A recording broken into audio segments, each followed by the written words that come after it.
Hello, welcome to Jessie at Home, and I'm just going to show you really quickly how to do the last couple rows of the dropped and found wrap, and how to do that optional crochet along the bottom if you find that the bottom is a little too loose after you put in those chain stitches. So to begin, after you've worked to your desired height, your next row has you slip the first stitch purlwise with the yarn in front and then knit a certain number of stitches, and then you're going to drop 3, yarn over, and just continue following along with the pattern. I'm doing a shortened version. You can obviously follow the numbers in the pattern. If you run across this video separate from the pattern link is at the bottom of the video in the description section. So we're going to slip the first stitch purlwise with the yarn in front. Okay, and now we're going to just knit a couple stitches. Let's see. Oh, well, there we go. It's not going to be exactly centered because I didn't happen to cast on the right number to center things. Okay, so now once you've knit to the first point where you have to drop 3 stitches, you're just going to drop 3 stitches. Okay, just drop them. Don't worry about it. Yarn over, and then knit this whatever number of stitches the pattern tells you, and you're going to continue across in that manner. That's how you do the dropped stitches row. That's all. Okay, so there should be, yeah, there's 3, 1, 2, 3 dropped stitches. Now the next row you're going to turn and you're going to slip the first stitch and just knit across. Okay, slip the first stitch, knit across. And even when you get to the yarn over, you can knit that. What I tend to do, you can just knit it out of habit. I tend to actually knit the yarn overs from the back loop. It puts a little twist in them and makes them a little tighter. But honestly, you're not going to see in this pattern. It's something I just do out of habit. So just knit all the way across now. Okay. And then once you get to this last row here, this is where things get fancy.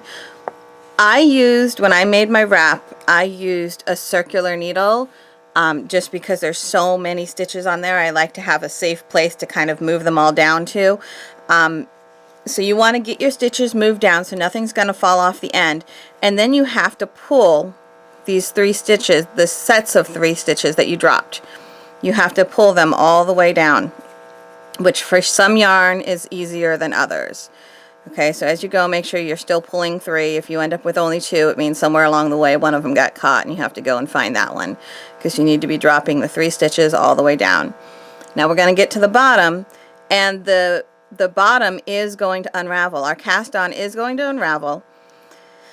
Because we used the long tail cast on, the long tail cast on was actually counting as it's actually made with 2 strands of yarn essentially, and it does pull apart where those 2 pieces from the long tail cast on are basically the same length as the rest of the little pieces that we dropped.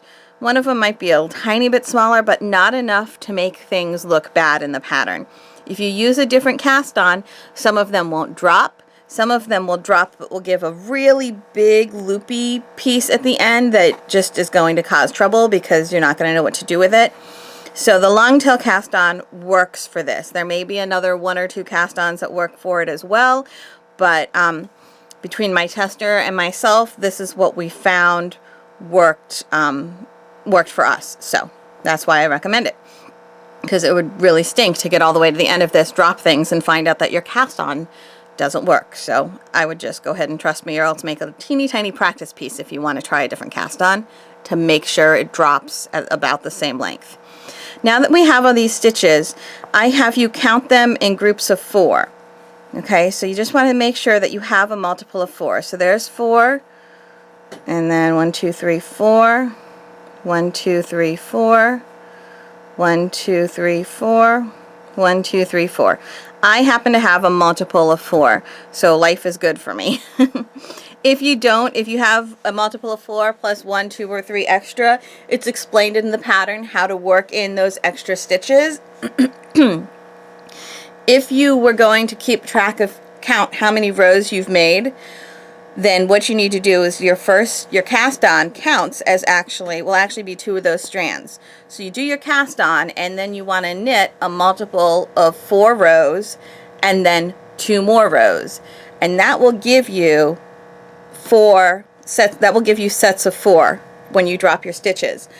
The reason I don't give a number in the pattern is because people will want different lengths, and because when you're making something as long as this is, it's really hard not to make a mistake in your count. Okay? It's so easy to forget to count one, and then you go back and you count them, and a lot of times people are off by 1 or 2. So that's why I give you the how to fudge it numbers at the end of the pattern, because sometimes you just need to make things work. Okay, so we've dropped all those stitches, and now we're going to start the next row, but we need to lace up these stitches, kind of chain them up first. So to do that, you take the 4 bottom loops, okay? So here are the 4 loops, the 4 little ladder pieces that come from the bottom, and you want to give them a twist. Okay, so I'm going to take a hold of those loops and twist them around to make a little loop. Okay? I'm going to actually toss them on a crochet hook here to hold on to that loop. You can use your fingers, you can use a crochet hook. I would actually recommend a little bit bigger one than this, but whatever works for you. Now you're going to take the next 4 loops. You're not twisting anything else. You only twist the bottom one. Just take the next 4 loops and pull them through the 4 you already had. Okay? There you go. Now take the next 4 little ladder pieces. 1, 2, 3, 4. You know, sometimes they like to kind of get confusing with each other. And on a bigger piece, it's easier to find everything because you're not working in such a tight little space. So you take your next 4 little ladder strips and pull them through the loop you already have. There you go. And here, I'll show you that it does work with just your fingers, okay? I usually will stick my finger in the loop so that I don't lose it. Take the next 4, here we go, 4, and then just pull the loop over those 4 like that, okay? You don't actually need to have a crochet hook or know how to crochet. Okay, take the next 4, which in this case is my last 4, and pull everything through. Okay, now give things a tug, and you can see we've got that little loop here. And now we're going to start the last row. If this top loop kind of pulls out, when you get to it, you might have to reweave 1 or 2 or 3 loops. That's fine. It just kind of happens. You certainly could take a safety pin and stick a safety pin around this to keep it from dropping back out if that's what you want to do. I kind of just left mine, and when I got to it, if it had unlooped a few of them, I just fixed them. You know, didn't really bother me any. The last row here that will tack down these loops is actually the bind off row. So we're just going to follow the directions, and I'll show you what to do when you get to this loop. It's in the directions, obviously, in the pattern, but we start off by binding off, and the pattern does tell you how many stitches to bind off in between. So you're going to bind off the number that the pattern tells you to. Basically, it's going to get you right so that you've stopped right before that extra stitch that we added on. Okay, remember we added on the stitch when we dropped some? Okay, that's where the pattern's going to have you stop. Now you're going to pick up the top loop. Make sure that there's 4 strands in it. It's really easy to lose one. You're going to just place that set of loops onto your right hand needle, and you're going to knit 1 more stitch. And now you're going to bind all of that off by taking everything over that stitch you made. Okay, that's all you do. Let me show you that again. See if I can back up. There we go. Okay, so we've bound off to the point that our pattern tells us to. You slip all of these loops onto your right hand needle. You make sure that there were 4 loops there. And then you just kind of continue your bind off as though these 4 go along with this one that was already on your right hand needle. So you knit this stitch, and then you pass all of these over top of the stitch that you just knit. And then you continue with your bind off, and you know, again, follow the numbers in the pattern, and it'll take you to the next one.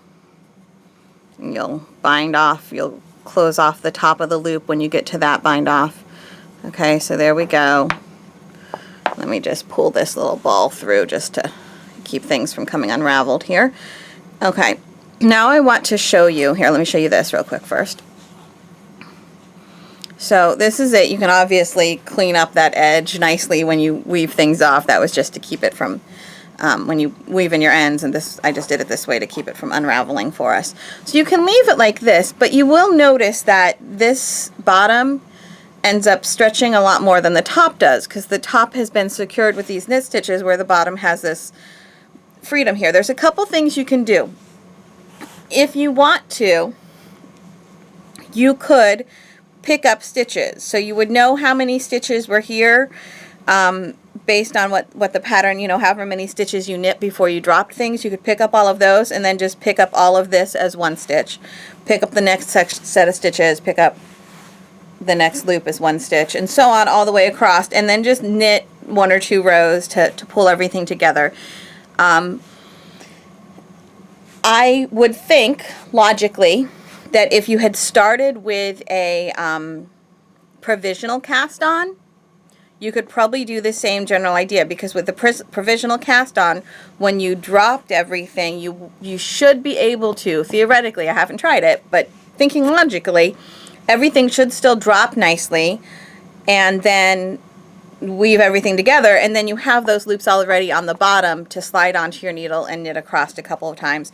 And if you left yourself a really long tail, you would have the yarn to do that. Now what I do, because I crochet also, is I crocheted a bottom onto here to pull everything together.